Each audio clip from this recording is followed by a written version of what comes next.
भारत सरकार ने Chinese apps पर बड़ी कार्रवाई की है। केंद्र सरकार ने 138 सट्टेबाजी ऐप्स और 94 लोन देने वाले ऐप्स को बैन और ब्लॉक कर दिया है। आरोप है कि चीन इन ऐप्स के जरिए भारत के लोगों का डेटा इकट्ठा कर रहा था। इन ऐप्स के जरिए सिक्योरिटी का दुरुपयोग किया जा सकता था।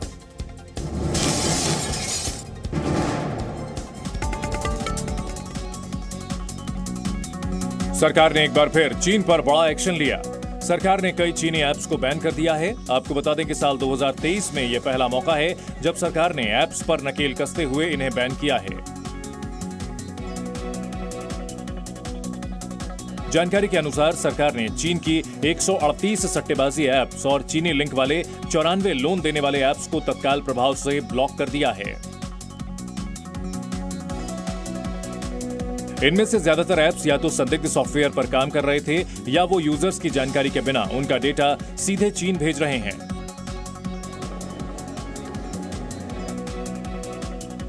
इस तरह के ऐप्स पर रोक लगाने के लिए सरकार पहले भी कई बार आदेश दे चुकी है। साल 2022 में सरकार ने चीन के 54 ऐप को बैन कर दिया था।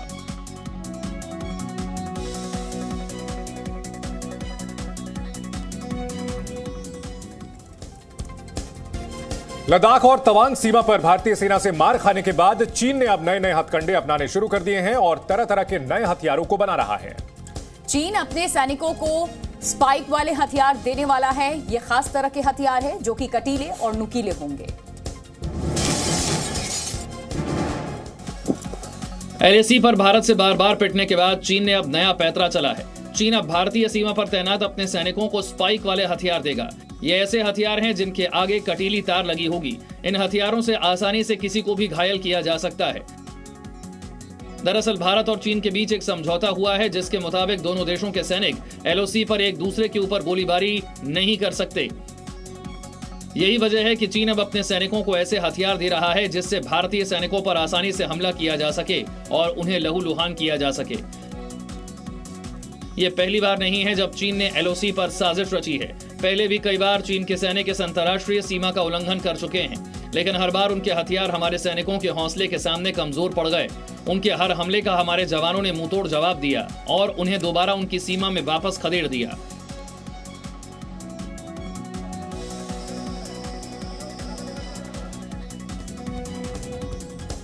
पाकिस्तान भारत के खिलाफ साजिश रचने से बाज नहीं आ रहा है। इस बार हैदराबाद को दहलाने की साजिश रची गई थी जिसे वक्त रहते नाकाम कर दिया गया। NIA ने हमलों का प्लान बनाते 3 लोगों को गिरफ्तार किया था और तीनों पर कई मामलों में शामिल होने का भी आरोप है।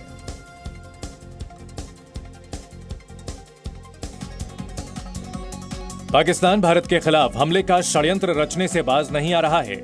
पाकिस्तान बड़े पैमाने पर भारत में हमले की साजिश रच रहा है। इसके लिए पाकिस्तान की खुफिया एजेंसी ISI बाकायदा आतंकियों की भर्ती भी कर रही है। भर्ती किए गए युवकों को जो हैंडलर्स निर्देश दे रहे हैं वो भी पाकिस्तान के ही हैं। ये सारा खुलासा NIA की FIR से हुआ है। NIA के मुताबिक अक्टूबर महीने में हैदराबाद में आतंकवादी हमलों का प्लान बनाने के आरोप में 3 लोगों के खिलाफ UAPA के तहत मामला दर्ज किया गया है। NIA ने अपनी FIR में कहा है कि इस योजना के मास्टरमाइंड अब्दुल जाहिद पर हैदराबाद में आतंकवाद से जुड़े कई मामलों में शामिल होने का आरोप है। इनसे हैंड ग्रेनेड भी बरामद हुए हैं। NIA के मुताबिक जाहिद ने अपने गिरोह के सदस्यों के साथ पाकिस्तान के हैंडलर्स के निर्देश पर हैदराबाद शहर में विस्फोट और लोन वुल्फ अटैक समेत आतंकी गतिविधियों को अंजाम देने की साजिश की थी।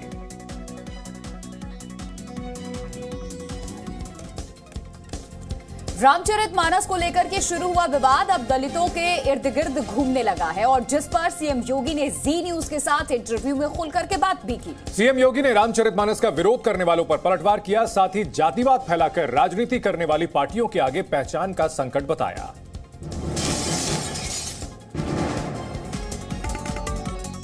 रामचरितमानस की चौपाइयों को विवादित बताकर धर्म ग्रंथ के खिलाफ दुष्प्रचार करने वालों को यूपी के सीएम ने करारा जवाब दिया है। समाजवादी पार्टी नेता स्वामी प्रसाद मौर्य, जिन पर FIR भी दर्ज हो चुकी है, क्या उनकी गिरफ्तारी होगी? इस पर मुख्यमंत्री योगी आदित्यनाथ ने सरकार के इरादे साफ कर दिए हैं। अभी चीजें आगे बढ़ेंगी, चलने दीजिए, समय आने पे सारी कार्रवाई एजेंसियां अपने स्तर पर करेंगी। जी न्यूज को दिए एक्सक्लूसिव इंटरव्यू में सीएम योगी ने सनातन विरोधियों को भी जवाब दिया। तो बार बार इस बात को कहा जाता है ना, सेकुलर है ही इसलिए क्योंकि यहाँ पे सनातन धर्मावलंबियों की संख्या ज्यादा है। वंशवाद और जातिवाद की सियासत करने वाले पार्टियों पर भी योगी आदित्यनाथ ने हमला किया है। योगी ने कहा कि आज ऐसे लोगों के सामने पहचान का संकट है। रामचरितमानस पर छिड़े विवाद को लेकर सीएम योगी आदित्यनाथ ने समाजवादी पार्टी को करारा जवाब दिया। सीएम योगी ने अखिलेश यादव पर विकास के मुद्दे से जनता को भटकाने का आरोप लगाया। सीएम योगी ने अयोध्या के विकास के लिए भविष्यवाणी की और कहा कि 2047 तक अयोध्या को विश्व पटल पर अनोखी पहचान मिलेगी। यूपी के मुख्यमंत्री योगी आदित्यनाथ ने जी न्यूज को दिए एक्सक्लूसिव इंटरव्यू में प्रदेश के सबसे चर्चित मुद्दे पर बेबाकी से राय रखी। रामचरितमानस को लेकर स्वामी प्रसाद मौर्य की विवादित टिप्पणी को लेकर योगी ने कहा कि ये सारा खेल बहकावे का है जो कि कामयाब नहीं होगा। विकास और निवेश के मुद्दे से ध्यान हटाने के लिए इस प्रकार की हर साजिश को करेंगे, लेकिन प्रदेश की जनता उनको बहुत महत्व नहीं देने वाली है। सीएम योगी ने अयोध्या में मंदिर निर्माण पूर्व होने की तारीख भी बताई और श्री कृष्ण जन्मभूमि को लेकर अपनी प्राथमिकताओं का खुलासा भी किया। अखिलेश यादव अब भी जातिवाद को लेकर अपनी टिप्पणी पर कायम है। उनका कहना है कि जातिवाद की लड़ाई लंबी चलेगी। ये कोई लड़ाई आज की नहीं है, 5000 साल से, और समाजवादियों ने हमेशा प्रयास किया। और जो यहाँ पर जैसे बाबा साहब भीमराव अम्बेडकर जी थे, उनका प्रयास था कि ये खत्म हो, जाति व्यवस्था खत्म हो, इस तरह का भेदभाव खत्म हो। डॉक्टर राम लोहिया कोशिश कर रहे थे। मुस्लिम पर्सनल लॉ बोर्ड की अहम बैठक लखनऊ में जारी है। इस बैठक में बोर्ड के अध्यक्ष सहित कई बड़े पदाधिकारी शामिल हैं। एआईएमआईएम चीफ असदुद्दीन ओवैसी भी इस बैठक में शामिल हो रहे हैं। इस मीटिंग में यूसीसी और धर्मांतरण जैसे मुद्दों पर चर्चा हो रही है। यूसीसी यानी यूनिफॉर्म सिविल कोड को लेकर मुस्लिम पर्सनल लॉ बोर्ड की आज लखनऊ में एक बैठक हो रही है। इस बैठक की अध्यक्षता नदवा कॉलेज के चीफ मौलाना राबे हसन नदवी करेंगे। साथ ही बैठक में एआईएमआईएम चीफ असदुद्दीन ओवैसी भी शामिल हुए हैं। बैठक में मुस्लिम पर्सनल लॉ बोर्ड से जुड़े हुए सभी वरिष्ठ पदाधिकारी शिरकत कर रहे हैं। हालांकि समान नागरिक संहिता पर सरकार 2 दिन पहले ही संसद में साफ कर चुकी है कि इस पर अभी कोई फैसला नहीं लिया गया है और 22वां विधि आयोग इस पर विचार कर सकता है। पर्सनल लॉ बोर्ड की बैठक में बेटियों को शादी में दहेज की बजाय प्रॉपर्टी में हिस्सा देने पर भी मुस्लिम समुदाय को समझाने की कोशिश की जा सकती है। साथ ही इस बैठक के एजेंडा में ज्ञानवापी और धर्मांतरण से जुड़े मुद्दों को भी जगह मिल सकती है। मुस्लिम पर्सनल लॉ बोर्ड की इस बैठक को रूटीन बैठक माना जा रहा है। बताया जा रहा है कि रमजान से पहले हर साल पर्सनल लॉ बोर्ड की बैठक बुलाई जाती है।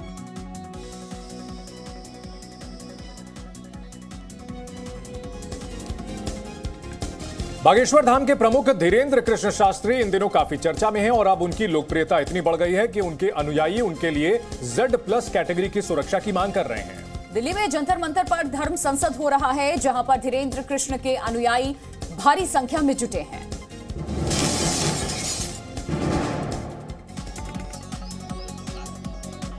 राजधानी दिल्ली में बाबा बागेश्वर की सुरक्षा की मांग को लेकर धर्म संसद का आयोजन किया गया है। इस कार्यक्रम में सनातन परंपरा से जुड़े कई लोग शामिल हुए हैं। धर्म संसद में लोगों ने बागेश्वर धाम के लिए Z+ सुरक्षा की मांग की है। बाबा के अनुयायियों का कहना है कि सनातन धर्म संकट में है और सनातन धर्म को बचाने के लिए साधु संतों को सुरक्षा देना बेहद जरूरी है। साधु संत महात्मा का अपमान नहीं होना चाहिए और सनातन धर्म हमारा, जिससे कि सबके है, एक हमारा ही नहीं, जितने भी जाति का है सबका जड़ सनातन धर्म है, इसको आगे बढ़ाया जाए। दरअसल बागेश्वर धाम के महंत धीरेन्द्र शास्त्री ने सनातन धर्म को लेकर दिए अपने एक बयान में कहा था कि भारत हिंदू राष्ट्र था और हिंदू राष्ट्र ही रहेगा। उनके इस बयान का साधु संतों ने खूब समर्थन किया है।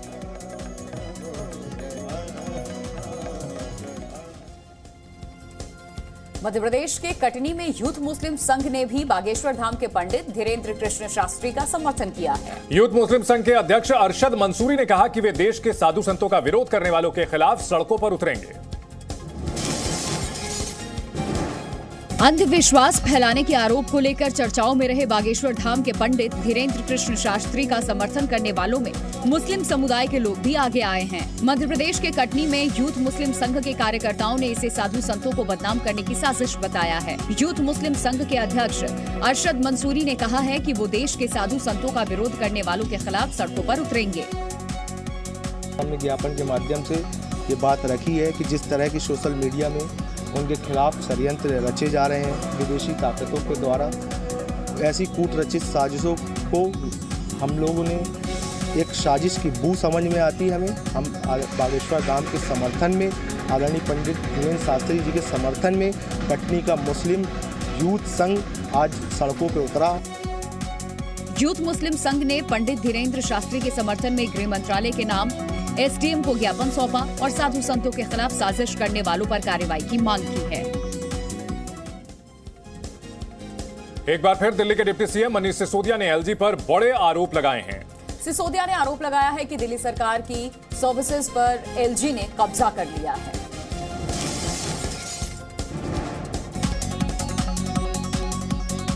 दिल्ली के डिप्टी सीएम मनीष सिसोदिया ने एक बार फिर एलजी वीके सक्सेना पर निशाना साधा है और कहा कि केंद्र सरकार ने असंवैधानिक तरीके से दिल्ली सरकार की सर्विसेज पर कब्जा किया है। अगर इन्होंने ऐसा न किया होता तो दिल्ली के सभी सरकारी स्कूलों में अपने प्रिंसिपल होते। एलजी साहब ने, सेंट्रल गवर्नमेंट ने असंवैधानिक तरीके से सर्विसेज पर कब्जा कर रखा है, सर्विस डिपार्टमेंट पर कब्जा कर रखा है, दिल्ली सरकार के असंवैधानिक तरीके से कर रखा है। इतना ही नहीं, मनीष सिसोदिया ने कहा कि 2015 में सीएम अरविंद केजरीवाल के पास सर्विसेज कमीशन था। हमने भाग दौड़कर कई पेंडिंग पद क्लियर करवाए। इसके बाद उन्होंने सर्विसेज संस्था पर कब्जा कर रखा है। अगर असंवैधानिक तरीके से एलजी साहब ने कब्जा नहीं कर रखा होता तो आज दिल्ली के एक एक स्कूल के पास में अपना एक परमानेंट प्रिंसिपल होता। असम के मुख्यमंत्री हिमंता बिस्वा शर्मा ने साफ कर दिया है कि बाल विवाह में शामिल लोगों पर कार्रवाई जारी रहेगी। बाल विवाह को लेकर असम में अब तक 4074 केस दर्ज किए जा चुके हैं। बाल विवाह के आरोपियों पर असम में शिकंजा कसता जा रहा है। शनिवार सुबह तक करीब 2200 लोगों को पुलिस गिरफ्तार कर चुकी थी। पूरे राज्य में करीब 474 केस दर्ज किए गए हैं। बिस्वनाथ जिले में पुलिस कार्रवाई के खिलाफ महिलाओं ने थाने का घेराव किया और अपने रिश्तेदारों को फौरन रिहा करने की मांग की। लेकिन राज्य के मुख्यमंत्री हिमंता बिस्वा का कहना है कि कार्रवाई नहीं रुकेगी। असम सरकार की कार्रवाई को एआईएमआईएम अध्यक्ष ने पक्षपाती बताया है। असदुद्दीन ओवैसी ने पूछा है कि जिन लड़कियों की शादी हुई है उनका भविष्य क्या होगा। उनका देखभाल कौन करेगा? उस बच्ची का देखभाल कौन करेगा? शादी तो खत्म नहीं होती, वो शादी तो रहेंगी। उनका देखभाल कौन करेंगे? स्टेट करेंगे क्या? असम की विपक्षी पार्टी एआईयूडीएफ सरकार के कदम को कानून का उल्लंघन बता रही है।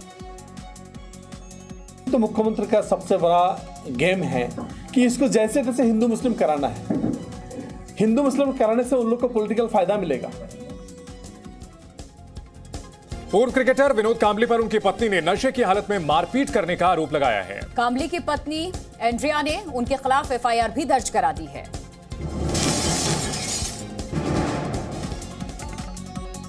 टीम इंडिया के पूर्व क्रिकेटर विनोद कांबली की मुश्किलें बढ़ गई हैं। विनोद कांबली पर नशे की हालत में पत्नी के साथ मारपीट करने का आरोप लगा है। विनोद कांबली की पत्नी एंड्रिया ने उनके खिलाफ पुलिस स्टेशन में शिकायत की है, जिसके आधार पर पुलिस ने एफआईआर दर्ज कर ली है। विनोद कांबली की पत्नी के आरोप के मुताबिक मारपीट में वो घायल हो गई, उनके सिर पर चोट लग गई। पति विनोद कांबली ने उनके सिर पर कुकिंग पैन फेंक कर मार दिया। इसके अलावा विनोद कांबली पर गाली गलौज का आरोप भी उनकी पत्नी एंड्रिया ने लगाया है।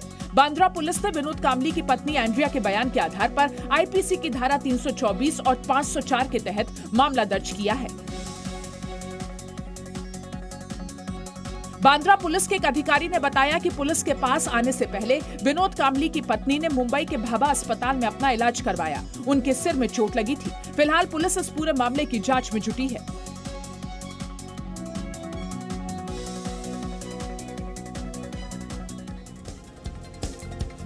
मध्य प्रदेश के मुख्यमंत्री शिवराज सिंह चौहान ने साफ किया है कि राज्य में किसी को भी कानून के उल्लंघन की इजाजत नहीं दी जाएगी। सतना में 7 साल की नाबालिग लड़की से रेप के आरोपी के घर को बुलडोजर से गिरा दिया गया है। एमपी में अपराधियों पर सरकार का एक्शन लगातार जारी है। सीएम शिवराज सिंह चौहान के प्रशासन में कानून के साथ खिलवाड़ करने वाले लोगों के खिलाफ कड़ी कार्रवाई की जा रही है। ये तस्वीरें सतना की हैं, जहां एक नाबालिग से दुष्कर्म करने वाले आरोपी के घर को बुलडोजर से गिरा दिया गया। उसके पिता ने ये घर अवैध तरीके से बनाया था। आरोपी पर एक 7 साल की नाबालिग लड़की से रेप का आरोप है। केस दर्ज होने के बाद जिले के एसडीएम ने संज्ञान लेते हुए आरोपी के घर की जाँच करने के लिए एक टीम को भेजा। जांच में पता चला कि ये घर अतिक्रमण की हुई जमीन पर बना था। एसडीएम ने इस घर को बुलडोजर से गिराकर अतिक्रमण हटाने का आदेश दिया। उसी घटना के तारतम्य में जांच पड़ताल में पाया गया कि अपचारिक बालक के पिता के द्वारा शासकीय रास्ते की भूमि पर 7x18 वर्ग फीट पे कुछ अतिक्रमण कर के मकान बनाया गया था। उसको विधिवत नोटिस जारी करके और उस मकान को गिराया गया है। ये पूरा ऑपरेशन तहसीलदार और इलाके के थाना प्रभारी की मौजूदगी में हुआ। आज माघ मेले का आखिरी दिन है। देश भर की नदियों में श्रद्धालु माघी पूर्णिमा का स्नान कर रहे हैं। माघी पूर्णिमा के ही साथ ही आज संगम तट पर चल रहे भजन, पूजन और अनुष्ठान खत्म हो जाएंगे और सभी संत अपने मंदिरों और मठों में लौट जाएंगे।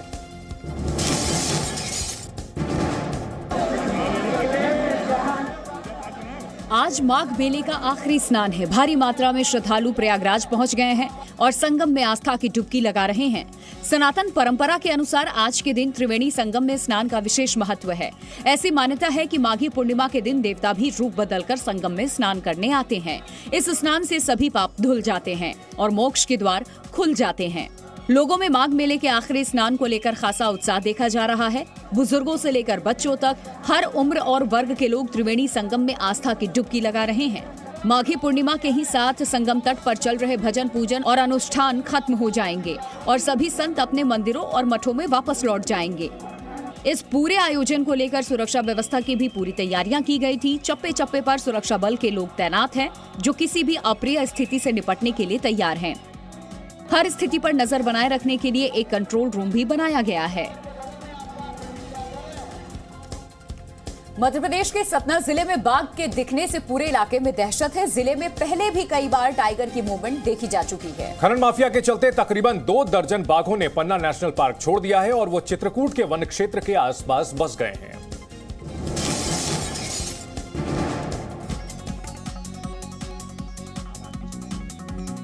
मध्य प्रदेश के सतना में एक बार फिर बाघ देखा गया है। ये बाघ चित्रकूट वन क्षेत्र के पास देखा गया। इस इलाके में आए दिन बाघ चहलकदमी करते हुए देखे जा रहे हैं। कुछ दिन पहले भी इसी जगह पर बाघ को आराम फरमाते हुए देखा गया था। माना जा रहा है कि जंगलों में इन दिनों खनिज माफिया का आतंक मचा हुआ है। यही वजह है कि बाघों को जंगल रास नहीं आ रहा और वो सीधे जंगल से सड़कों पर पहुंच रहे हैं। खनन माफिया के चलते बाघों को पन्ना नेशनल पार्क रास नहीं आ रहा है, जिसकी वजह से वो नए ठिकानों की खोज पर निकल गए हैं। अभी तक करीब 24 से ज्यादा बाघ जंगल छोड़ चुके हैं और दूसरे जगहों पर अपना ठिकाना बना रहे हैं। बाघ की इस तरह की चहलकदमी ने लोगों में दहशत पैदा कर दी है। लोग डर के साए में जिंदगी गुजर बसर कर रहे हैं। हालांकि गनीमत है कि अभी तक बाघ ने किसी को भी नुकसान नहीं पहुंचाया है।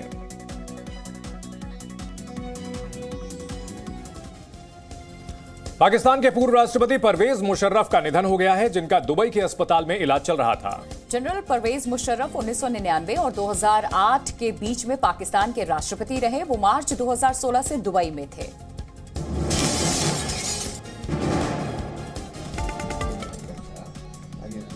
पाकिस्तान के पूर्व राष्ट्रपति और सेनाध्यक्ष परवेज मुशर्रफ का निधन हो गया है। वो लंबे वक्त से बीमार थे और दुबई के एक अस्पताल में उनका इलाज चल रहा था। उन्होंने 79 साल की उम्र में आखिरी सांस ली। जनरल मुशर्रफ ने साल 1999 में पीएम नवाज शरीफ की सरकार का तख्ता पलट किया था और बाद में खुद को पाकिस्तान का राष्ट्रपति घोषित कर दिया था। जिस वक्त नवाज शरीफ श्रीलंका के दौरे पर थे, मुशर्रफ ने सत्ता से उनका पत्ता काट दिया था। जनरल मुशर्रफ के ही राज में भारत और पाकिस्तान के रिश्तों में तल्खियां बढ़ गई थीं। उन पर लगातार बंदूक के दम पर शासन चलाने का आरोप लगता रहा है। जनरल परवेज मुशर्रफ ने 1999 और 2008 के बीच पाकिस्तान पर शासन किया था, लेकिन 2013 में उनके ऊपर मुल्क के खिलाफ साजिश करने के आरोप में देशद्रोह का मुकदमा दर्ज किया गया था और सुप्रीम कोर्ट ने उन्हें फांसी की सजा सुनाई थी। मुशर्रफ साल 2016 से ही दुबई में रह रहे थे।